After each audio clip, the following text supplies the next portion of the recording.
Bapak Ibu, para kadang kinasih, simbah-simbah lan adik-adik, para rama, suster, bruder berkah dalem Gusti, sugeng rawuh wonten ing PDSK channel menika. Kados pundi kabar panjenengan?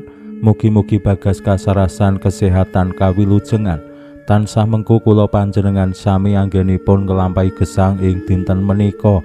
Lan mugi-mugi lumantar panglimbang basa Jawi wawasan Injil kula panjenengan sansaya saged nggayuh iman kapitadosan ingkang leres lan mantep. Langkung-langkung anggenipun kula panjenengan bangun paguyuban komunitas sing begja rahayu, komunitas sing bahagia. Selamat berhari Minggu. Dinten menika kula panjenengan mlebet ing minggu limrah ingkang kaping 12. Mugi-mugi kula panjenengan sami tansah bingah mijakaken wekdal ing dinten Minggu menika kangge makempal wonten ing gereja parokinipun piyambak-piyambak ngriyayakake Ekaristi ingkang dados sumber lan puncaking gesang iman kula panjenengan. Mirungganipun wonten ing paroki Jedis, mugi-mugi umat ugi tetep setya misa wonten ing gereja darurat awit gereja paroki nembe direnovasi utawi dibangun. Menika mujudaken panunggilan jejering murid-murid dalam Gusti saking maneka-warni komunitas wiwit berayat lingkungan wilayah stasi utawi nggih kelompok-kelompok kategorial, kelompok usia, kelompok pendidikan lan macem-macem sanesipun sing manunggal nyawiji wonten ing gereja paroki saben minggu. Ananging kadangkala kula panjenengan sok-sok boten setya anggenipun bangun panunggilan jejering umat paroki wonten ing kitha-kitha kados-kados menika tantangan. Awit paroki-paroki ing kitha-kitha mirungganipun wonten ing tanah Jawi cedhak-cedhak. Wonten ing kitha Jogja jarak antar paroki paling namung 2 utawi 3 kilo. Saengga umat saged milih misa wonten ing paroki sing disenengi. Ning panunggilan jejering murid dalem Gusti wonten ing komunitas paroki menika temtu sing paling ideal. Yen kula panjenengan saged bangun komunitas paguyuban pasamuan sing bahagia sejahtera nggih salah setunggalipun kados pundi setya wonten ing parokinipun piyambak-piyambak. Yen darurat umpamane pas kesah utawi wonten perjalanan terus mampir wonten ing paroki tertentu nderek misa, nah menika mboten masalah. Gusti Yesus tasih nglajengaken kados pundi nuntun para murid dalem anggenipun bangun paguyuban gesang sesarengan sing begja rahayu.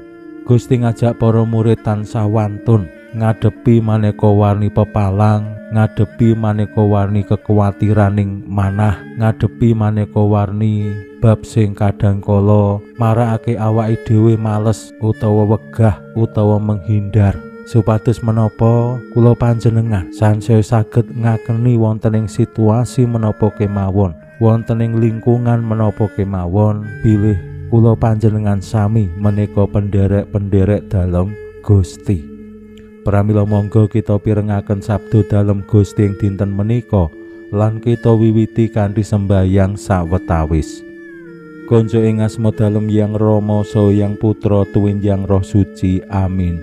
Suawi sami munjuk Gusti Yesus sabda dalem Yang Rama ingkang sampun manjalma mugi karsa ngandika dhateng kawula wonten ing asepen ing telenging manah kawula KBKO kegiatan lan panglipur ingkang manjing ing sabda dalem kapenuwana kawula mawi ro ing kawicaksanan dalem. Mugi-mugi srana anggen kawula maos lan mirengaken sabda dalem kawula sansaya nunggil ing sampeyan dalem. Amin. Waosan Injil kapethik saking Injil Matius bab 11 ayat 26 ngantos dumugi 33. Nalika samono Gusti Yesus ngandika marang para murid mangkene, "Aja padha wedi wong. Ora ana prakara sing ditutup-tutupi sing ora bakal kabuka. Ora ana sing didelik-delikake sing ora bakal konangan. Sing dikandhakake ana ing petengan, kandhakno padhang-padhangan, lan sing dibisikake ing kupingmu, wartakno saka payon. Lan aja wedi karo sing bisa gawe patining badan, nanging ora kuwasa gawe tiwasing sukma. Luwih prayoga diwedi marang panjenengane kang kuwasa nglebur badan lan sukmamu ana ing naraka. Handak emprit sak jodo, ora mung payu sak dhuwit. Ewadene ora ana siji wae sing tiba tanpa keparenging ramamu. Dene kowe kabeh rambutmu wis diitung, mula aja sumelang. Kowe rak luwih aji tinimbang emprit sak pirang-pirang. Sing sapa ngakoni aku ana ing ngarepe wong-wong, ya bakal dak akoni ana ing ngarsane Ramaku ing swarga." Makaten sabda dalem Gusti. Suwawi sami munjuk, Gusti kawula munjuk sembah nuwun karana sabda dalem. Sabda dalem dadosa obor ingkang madangi margining gesang kawula. Katuntuna kawula sageta sabda dalem menika numusi manah ngantos tansah ngrembaka kangge nggayuh gesang ing swarga. Amin. Bapak Ibu para kadang kinasih simbah-simbah lan adik-adik, Gusti Yesus ngajak para murid dalem aja wedi lan aja sumelang marang wong sing mung bisa gawe patining badan. Menika saged dados kaca benggala tumraping awake dhewe. Kados pundi wonten ing gesang sesarengan anggenipun asung paseksen menggaing dados penderek-penderek dalam Gusti sok-sok awake dhewe ndelik-ndelik, awake dhewe sesideman, utawi nggih nek crita bab iman kapitadosane awake dhewe mung klesak-klesik kados ingkang dipun ngendikake Gusti Yesus. Ora wani padhang-padhangan, ora wani martake saka payoning omah. Awit menapa nggih ing bumi Indonesia murid-murid dalem Gusti menika minoritas, lan ing negari sing jarene Pancasila utawi nggih nasionalis, ning wonten ing realitas kadangkala soal agama menika dados perkawis. Mila menika nggih tantangan kados pundi kula panjenengan boten badhe pamer soal agami, soal iman kapitadosaning kados pundi ing bumi Indonesia menika ya awake dhewe kanthi kamardikan, kanthi bebas ngungkapake lan mujudake iman kapitadosan sacara agaminipun piyambak-piyambak.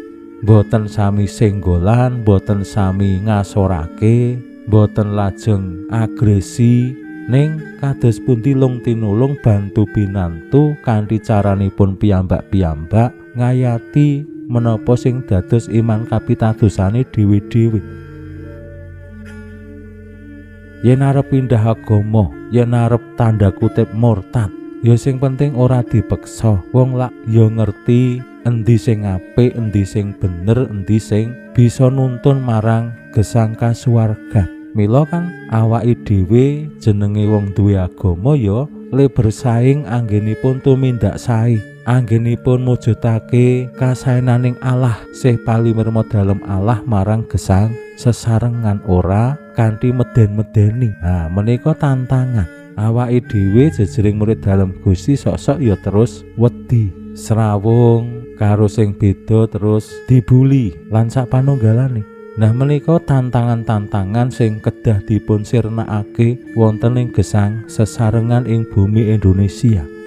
Gusti ngajak para murid dalem wiwit sakawit supados ampun ajrih, aja wedi lan aja sumelang.